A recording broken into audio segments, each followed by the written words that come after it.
நான் உங்கள் ராணிப்பேட்டை ராஜநாளை ஜோதிடர் ரஞ்சித்குமார். நம்ம இந்த வீடியோ தொப்பில் பார்க்கக்கூடிய விஷயம் என்னென்னு பார்த்தீங்கன்னா, சனி தசை சனி புத்தி நடப்பவங்களுக்கு தப்பித்தவரை கூட ஒரு சில விஷயம் செஞ்சிடவே கூடாது. இந்த சனி தசை சனி புத்தி அப்படிங்கிறது பார்த்தீங்கன்னா, காலபுருஷ தத்துவத்துக்கு 10ஆம் பாவத்துக்கும் 11ஆம் பாவத்துக்கும் அதிபதி. ஸோ மகரத்துக்கும் கும்ப வீட்டுக்கும் அதிபதியான இந்த சனி பகவானுடைய சனி தசையாகவும் சனி பகவானே புத்திநாதனாகவும் நடந்துகிட்டு இருக்கிறவங்களுக்கு முக்கியமாக அவங்க சில விஷயங்கள் செய்யவே கூடாது. இந்த சனி தசை சனி புத்தியில் அப்படி என்ன விஷயம் செய்யக்கூடாது அப்படின்னு பார்த்தீங்கன்னா,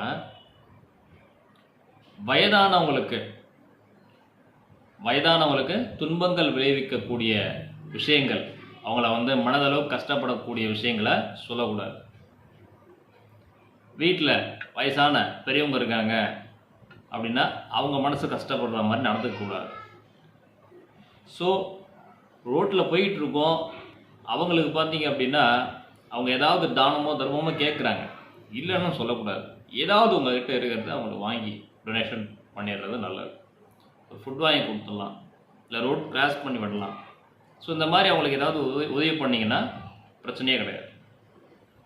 அதை தவிர்த்து பெரியவங்களுடைய வயசில் மூத்தவங்க பெரியவங்களை மனசு கஷ்டப்படுத்தவங்களாம் பேசுகிறது, ஸோ வாகனங்கள் பழைய வாகனங்களை சரியாக பராமரிப்பு பண்ணாமல் வச்சுருக்கிறது, இந்த மாதிரி சில விஷயங்கள்லாம் பண்ணாமல் இருந்தாலே அந்த சனி தசை சனி புத்தி உங்களுக்கு நன்மை செய்யும்.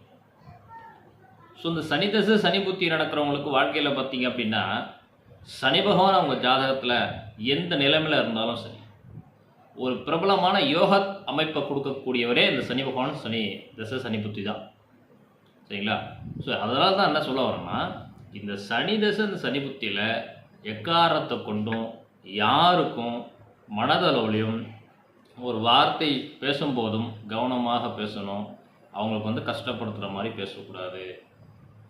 ஸோ முக்கியமாக இந்த வயசில் மூத்தவங்க, அதாவது வயதான தாத்தா பாட்டிகள் இருப்பாங்க இல்லையா, அவங்களுக்கு நீங்கள் பணிவிடை செய்கிறதன் மூலியமாக உங்களுக்கு நல்ல விஷயம் நல்ல தேடி வரும். அதே போல் துப்புரவு தொழிலாளர்களுக்கு உங்களால் முடிஞ்ச வரைக்கும் அன்னதானம் கொடுக்கறது சிறப்பான விஷயத்தை கொடுக்கும். அதே பகவான் சனி பகவான் பார்த்தீங்கன்னா உங்களுக்கு யோகாதிபதியாக இருந்து அவரே கரணநாதனாக இருக்கார் அப்படின்னு வச்சுக்கோங்க. நிச்சயமாக இந்த துப்புரவு தொழிலாளர்களுக்கு தான தர்மம் பண்ணுறதன் மூலியமாக இந்த சனி தசை சனி புத்தி உங்களுக்கு யோகமாகவே வேலை செய்யும். பிரபலமான ஒரு வளர்ச்சியை கொடுத்துரும், பிரம்மாண்டமான வளர்ச்சியை கொடுத்துரும். ஆனால் அது ஸ்லோவாக நடக்கிற மாதிரி தெரியும். நீங்கள் எந்த அளவுக்கு அந்த காலகட்டத்தில் அந்த சனி தசை சனி புத்தியில் நீங்கள் எந்த அளவுக்கு அந்த காலகட்டத்தில் நேர்மையாக இருக்கீங்களோ அதை பொறுத்து மட்டுமே இந்த சனி தசை சனி புத்தி உங்களுக்கு நன்மையை செய்யும். இந்த சுய தசை சுய புக்தி சிறப்பாக வேலை செய்யாது அப்படின்னு சொல்லுவாங்க. ஸோ இந்த சனி தசை சனி புக்தி அப்படிங்கிறது பிரபலத்தை கொடுக்கக்கூடிய தசாபுக்திங்க, பப்ளிசிட்டியை கொடுக்கக்கூடிய தசாபுக்தி இந்த சனி தசை சனி புக்தி தான். ஏன்னா நீதி நேர்மை நியாயமாக வாழக்கூடிய ஒரு நபர் பார்த்தீங்கன்னா இந்த சனி தசை சனி புத்தியில் பிரபலம் அடைவார். 100% இது நடக்கும். காசு பணம்லாம் பார்த்தீங்கன்னா நல்ல பெரிய வெல் செட்டில்டு ஆகிறது இந்த சனி தசை சனி புத்தியில் தான். அதே பிறகு நீங்கள் ஆய்வு எடுத்து பாருங்கள், சனி தசை சனி புத்தி நீங்கள் எந்த அளவுக்கு நேர்மையாக இருந்திருக்கீங்க அப்படிங்கிறத அங்கே தெரிஞ்சிடும். திடீர்னு ப்ரொமோஷன் கிடைக்கும், திடீர்னு வாழ்க்கையில் ஒரு முன்னேற்றம் ஏற்படும், நல்ல லாபம் கிடைக்கும், தொழிலில் நல்ல ஒரு அற்புதமான வளர்ச்சி கொடுக்கும். சொந்த பந்தம் உற்றார் உறவினர்கள் இது மாதிரி நிறைய பேர் உங்களை பார்த்து பொறாமப்படுற அளவுக்கு இந்த சனி தசை சனி புக்தி அவ்வளோ சிறப்பை கொடுக்குங்க.